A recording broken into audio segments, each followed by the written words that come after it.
Hello' everyone, মই আজি বহুত দিনৰ মূৰত ভিডিঅ' এটা লৈ আহিছোঁ।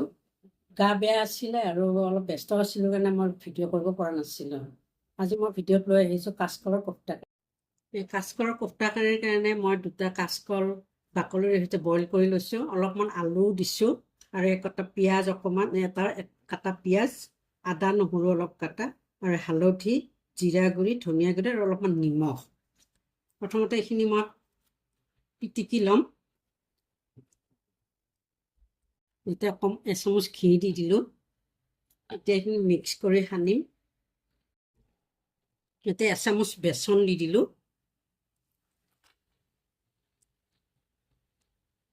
এইখিনি পিটিকি লোৱা হৈ গ'ল। এতিয়া মই এইখিনি কোফ্তা আকৃতি দিম।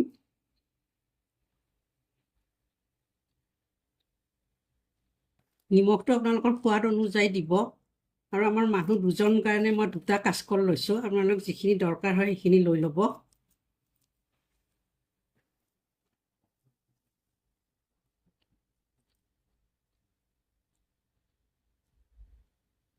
এতিয়া এইখিনি মই কোফ্তাখিনি বেচনত লগাই ভাজিম। বেচনখিনি হালধি, নিমখ আৰু অকণমান জলকীয়া গুড়ি দি দিছোঁ।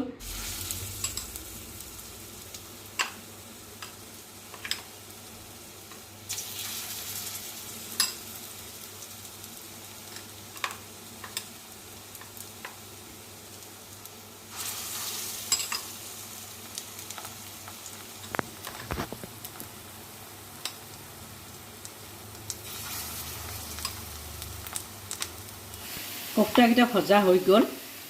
এতিয়া মই কেৰাহীত পেষ্ট কৰা পিঁয়াজ, তিনিটা পিঁয়াজ মই পেষ্ট কৰি লৈছিলোঁ, ইয়াতে কেৰাহীত দি দিলোঁ। কোফ্তাকেইটা ভাজোঁতে গেছটো কমাই দিব, নহ'লে ভিতৰটো কেঁচা হৈ থাকিব। আৰু কাচকল সিজাওঁতে যে প্ৰেছাৰ কুকাৰত আঠা আঠা হয়, সেইটো নহ'বৰ কাৰণে মই নেমু অলপমান চেপি দিছোঁ, লগতে নেমুৰ বাকলিখিনি দি দিছোঁ আৰু অলপ মিঠাতেল দি দিছোঁ। তেতিয়া কুকাৰটো আঠা নহয় আৰু ধুবলৈ সহজ হয়, চাফাও হয়। আদা নহৰু পেষ্ট এচামুচ দি দিলোঁ।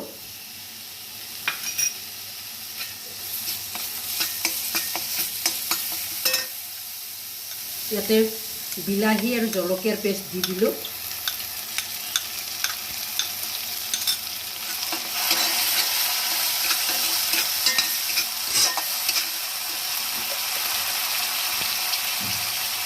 হালধি অলপমান দি দিলোঁ।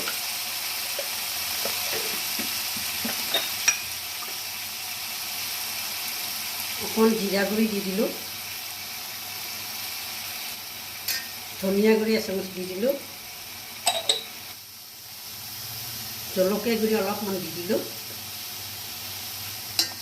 কেইটামান দি দিলোঁ।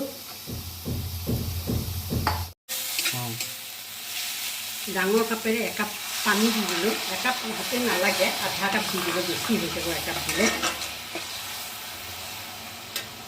এতিয়া ইয়াতে সোৱাদ অনুযায়ী নিমখ দিলোঁ। এইখিনি অলপ উতলিব দিম, ঘন হোৱালৈকে। এইখিনি হৈ গ'ল। এতিয়া এইকেইটা ইয়াতে দি দিম। তাৰ আগতে অলপ কাটা চামুচেৰে মই এনেকৈ দি লৈছোঁ, তেতিয়া মছলাটো ভিতৰত সোমাই যাব।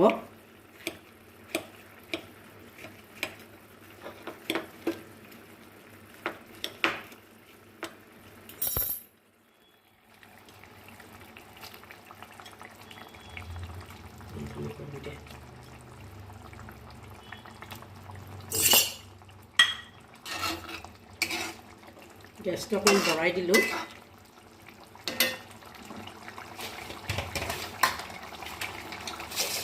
এতিয়া ইয়াতে অকণমান চেনি দি দিলোঁ।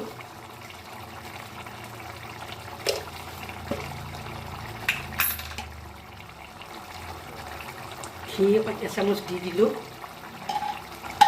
আৰু অলপমান গৰম মছলা দিলোঁ।